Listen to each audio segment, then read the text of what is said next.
people of America, our children are in imminent danger of corruption and destruction, and not just from the global threat of communism or the threat of nuclear warfare. No, there's a greater threat, and that threat is comic books.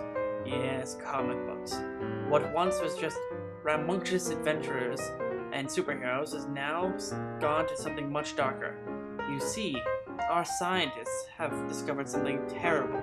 That comic books can cause a variety of ailments, which are not just going to corrupt our youth, but may turn our country into a pit of destruction and terrible violence.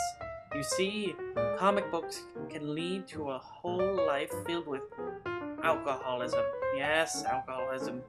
The old whiskey comes back to haunt this country again.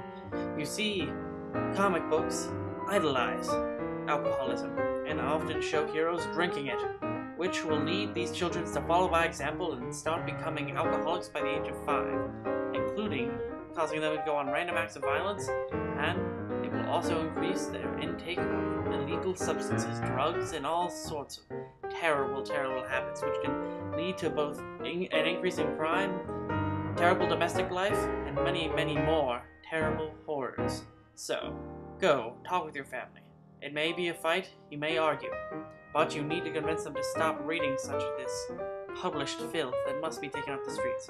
So, go burn some comic books, anyone you can find. Participate in No Comic Book Day. That's the only way to save our nation.